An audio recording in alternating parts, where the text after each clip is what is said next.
नमस्कार शिक्षक साथियों।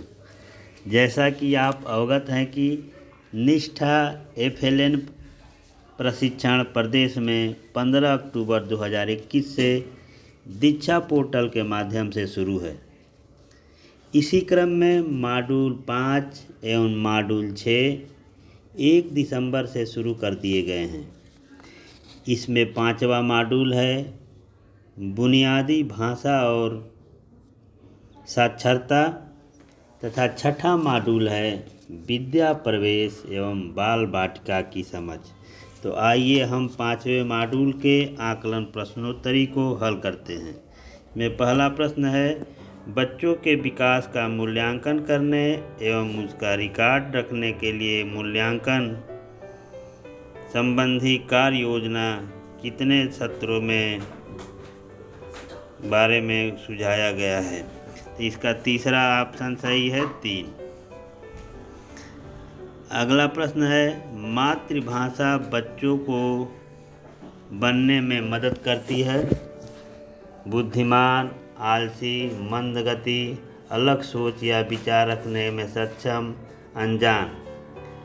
इसमें तीसरा विकल्प सही है अलग सोच या विचार रखने में सक्षम।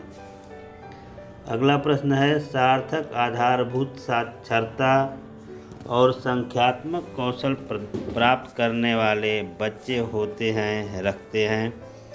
तो इसमें पहला विकल्प सही है सभी कक्षा में सीखने का उपयुक्त स्तर। अगला प्रश्न है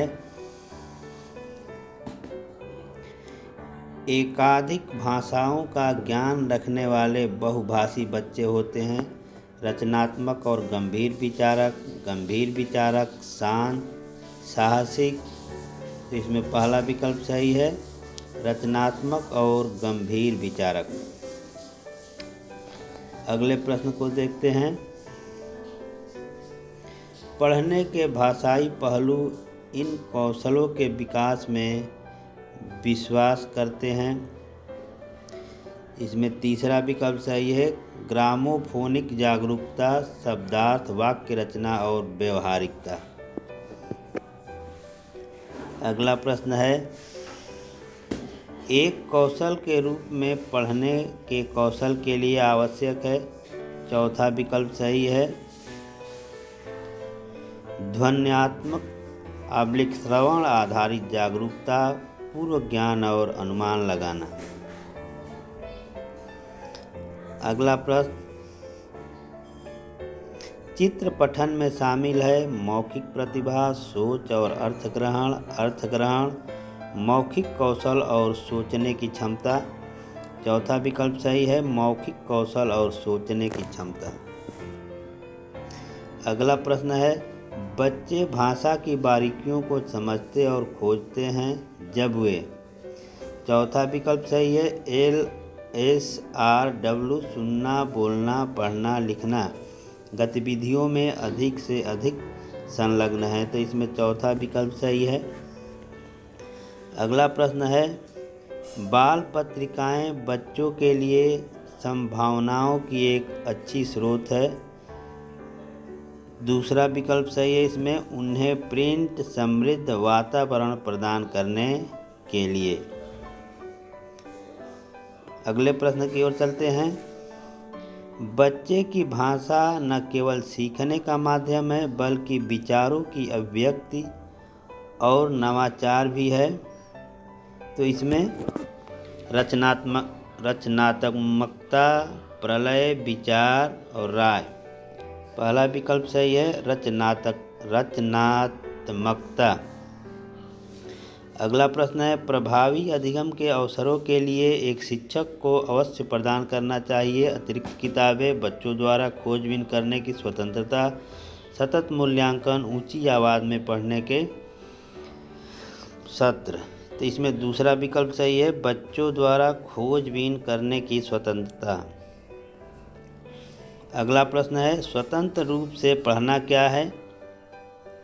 इसमें 4 विकल्प है। इसमें चौथा विकल्प सबसे सही है शिक्षक द्वारा प्रदान की जाने वाली न्यूनतम सहायता। तो स्वतंत्र रूप से पढ़ना यही है शिक्षक द्वारा प्रदान की जाने वाली न्यूनतम सहायता। अगला प्रश्न है, कहानी, कविता, तुकबंदी आदि साहित्यिक विधाएं एक शिक्षक को बच्चों को संलग्न करने में मदद करती है। इसमें दूसरा विकल्प सही है, सार्थक और प्रसंगोचित तरीके से।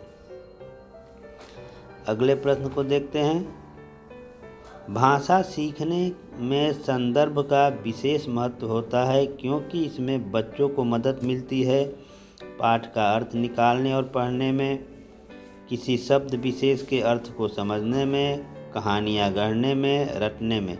इसमें दूसरा विकल्प सही है, किसी शब्द विशेष के अर्थ को समझने में। अगला प्रश्न है, भाषा का संज्ञानात्मक पहलू किस पर केंद्रित है? मस्तिष्क कोशिकाओं का विकास, सचेत रूप से पढ़ने पर, अर्थ ग्रहण पर, मानसिक प्रक्रिया और रणनीतियों पर। इसमें चौथा विकल्प सही है, मानसिक प्रक्रिया और रणनीतियों पर। अगला प्रश्न है, मातृभाषा है हिंदी भाषा। एक बच्चा स्कूल में सर्वप्रथम जिस भाषा को सीखता है, बच्चे द्वारा सीखी जाने वाली पहली भाषा, बच्चे स्कूल में जिस भाषा का प्रयोग करते हैं। इसमें तीसरा विकल्प सही है, बच्चे द्वारा सीखी जाने वाली पहली भाषा।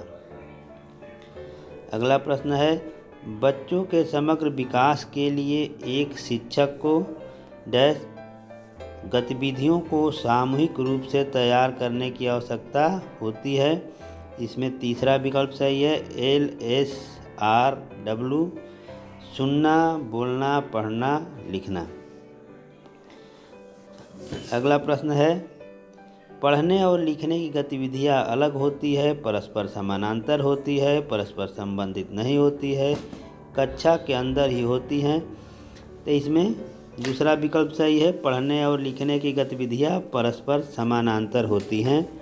ये दोनों परस्पर समानांतर होती हैं, दूसरा विकल्प सही है। अगला प्रश्न है, लिखने की प्रक्रिया पढ़ने के समानांतर होती है क्योंकि दोनों अलग है, उबाऊ होती है, इन्हें अलग अलग करके नहीं देखा जा सकता, दोनों अंतर संबंधित होती है। इसमें चौथा विकल्प सही है, दोनों अंतर संबंधित होती हैं, चौथा विकल्प। आगे बढ़ते हैं, बच्चों के लिए प्रिंट रिच समृद्ध वातावरण अनिवार्य है क्योंकि कक्षा में चर्चा करने में सहजता होती है, इससे कक्षा आकर्षक और रंगीन बन जाती है। यह समझ के साथ पढ़ने के लिए प्रेरित करती है। तो तीसरा विकल्प सही है, यह समझ के साथ पढ़ने के लिए प्रेरित करती है। अगला प्रश्न, एक सक्रिय शिक्षार्थी कौन है जो कक्षा का मॉनिटर हो, कक्षा की गतिविधियों में भाग ले, कक्षा में चुपचाप पढ़े, कक्षा का शरारती बच्चा हो? तो इसमें दूसरा विकल्प सही है, कक्षा की गतिविधियों में भाग ले। अगला प्रश्न है, भाषा सार्थक संदेश देती है यदि वह स्पष्ट हो, मातृभाषा के रूप में हो, औपचारिक हो, संदर्भ हो? चौथा विकल्प सही है, संदर्भ हो। पढ़ने का अंतिम लक्ष्य है पाठ को पढ़कर अर्थ ग्रहण करना, शब्दों को हिस्सों में तोड़ना ताकि श्रोतागण शब्दों को समझ सके, जोर से पढ़ना ताकि हर कोई सुन सके, उच्चारण ठीक करना। इसमें सबसे उपयुक्त विकल्प है पहला, पाठ को पढ़कर अर्थ ग्रहण करना। अगला प्रश्न है, एक शिक्षक को बच्चों को पाठ से जोड़ने के लिए चाहिए कि वो बच्चों के पाठ को और जोर से पढ़े, कक्षा में पाठ को जोर से पढ़े, बच्चों को मौन पठन के लिए कहे। चौथा विकल्प सही है, उन्हें दैनिक जीवन से संबंधित परिचित संदर्भों पर बात करें। अगला प्रश्न है, पढ़ना अनिवार्य रूप से की एक प्रक्रिया है, अर्थ निर्माण, उच्चारण, अर्थ ग्रहण, आवाज़ के उतार चढ़ाव। तो इसमें पहला विकल्प सही है, पढ़ना अनिवार्य रूप से अर्थ निर्माण की एक प्रक्रिया है। अगला प्रश्न, साइलेंट पीरियड ऑब्लिक मूक अवधि क्या है? कुछ भी नहीं सीखने, नो लर्निंग की अवधि। स्वयं से बातचीत करते हुए सीखने की अवधि। कुछ भी आत्मसात न करने की अवधि, मौन रहने की अवधि। तो इसमें दूसरा विकल्प सही है, स्वयं से बातचीत करते हुए सीखने की अवधि। अगला प्रश्न है, साक्षरता के आरंभिक वर्षों में बच्चे होते हैं अत्यधिक उत्सुक, अपने आसपास की दुनिया की खोजबीन करने के इच्छुक, निष्क्रिय, संकोची। इसमें दूसरा विकल्प सही है, अपने आसपास की दुनिया की खोजबीन करने के इच्छुक। अगला प्रश्न, मातृभाषा बच्चों को बनने में मदद करती है, अलग सोच या विचार रखने में सक्षम, बुद्धिमान, अनजान, आलसी, मंदगति। इसमें पहला विकल्प सही है, अलग सोच या विचार रखने में सक्षम। आगे बढ़ते हैं। भाषा की कक्षा में ओपन एंडेड मुक्त निर्देश की अत्यंत महत्वपूर्ण भूमिका होती है। क्योंकि तो इसमें सबसे उपयुक्त विकल्प तीसरा है, बच्चों को अपने ज्ञान और अनुभव का विस्तार करने का अवसर प्रदान होता है। अगला प्रश्न है, भाषा कक्षा की प्राथमिकता क्या है? बच्चों के लिए प्रिंट समृद्ध वातावरण बनाना, पाठ का अर्थ निकालना सिखाना, त्रुटि मुक्त लेखन सिखाना, कक्षा को सुंदर बनाना। पहला विकल्प सही है, बच्चों के लिए प्रिंट समृद्ध वातावरण बनाना। अगला प्रश्न है, एक शिक्षक को भाषा कक्षा में बच्चों के लिए पर्याप्त अवसर प्रदान करना चाहिए, खेलने, लिखने, आत्म अभिव्यक्ति, जोर से पढ़ने। तीसरा विकल्प सही है, आत्म अभिव्यक्ति। अगला प्रश्न है,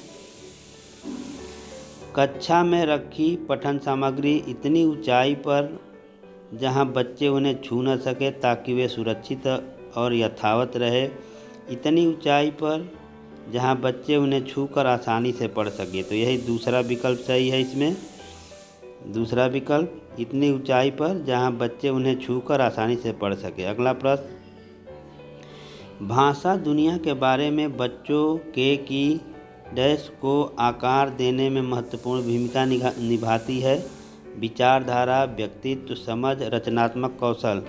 तो तीसरा विकल्प सही है, समझ। इसमें तीसरा विकल्प सही है।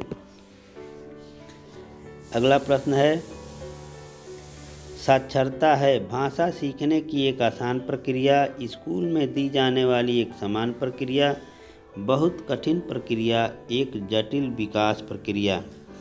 तो इसमें चौथा विकल्प सही है, एक जटिल विकास प्रक्रिया।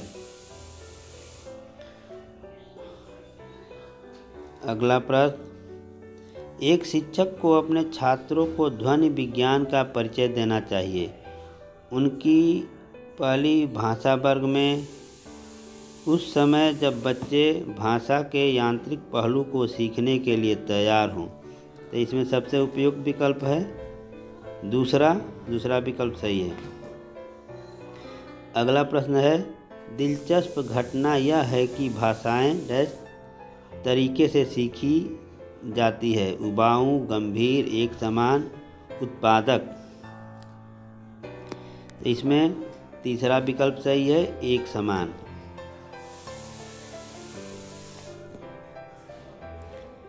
अगला प्रश्न है, भाषा कक्षा में शिक्षक पिक्चर टॉक अर्थात चित्रों के माध्यम से पाठ आधारित चर्चा का प्रयास करता है।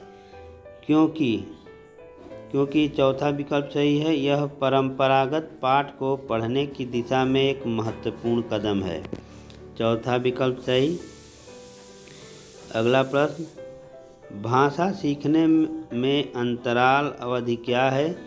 विचारों का विकास, द्वितीय भाषा सीखने की प्रक्रिया, अभिव्यक्ति की एक आत्मनिहित प्रणाली का विकास, लेखन की प्रक्रिया की शुरुआत। तो इसमें तीसरा विकल्प सही है, अभिव्यक्ति की आत्मनिहित प्रणाली का विकास। अगला प्रश्न, पढ़ने का अंतिम लक्ष्य है? स्पष्टता के साथ पढ़ना, लय में पढ़ना, पाठ से अर्थ ग्रहण करना, जोर से और स्पष्ट पढ़ना। तीसरा विकल्प सही है इसमें, जोर से अर्थ ग्रहण करना। अगला प्रश्न, कक्षा में प्रिंट समृद्ध वातावरण का पर्याय है। ऐसा कमरा जिसमें खिलौने हो। ऐसा एक कक्षा के अंदर कहानी की किताब का कोना। बाल साहित्य चार्ट, बच्चों द्वारा किए गए कार्य, कहानियाँ। तो तीसरा विकल्प इसमें सही है। अगला प्रश्न, संयुक्त रूप से पढ़ना क्या है। द्रुत गति से पढ़ना, जब शिक्षक द्वारा सर्वाधिक सहायता दी जाती है। धीमी गति से पढ़ना, जब शिक्षक द्वारा कोई सहायता नहीं दी जाती है। इसमें दूसरा विकल्प सही है, जब शिक्षक द्वारा सर्वाधिक सहायता दी जाती है। तो मित्रों, कैसा लगा ये वीडियो? इस चैनल को लाइक करिए और सब्सक्राइब करिए तथा कमेंट करिए। तो एक बार पुनः आपसे निवेदन है कि इस चैनल को सब्सक्राइब अवश्य करिए। नमस्कार।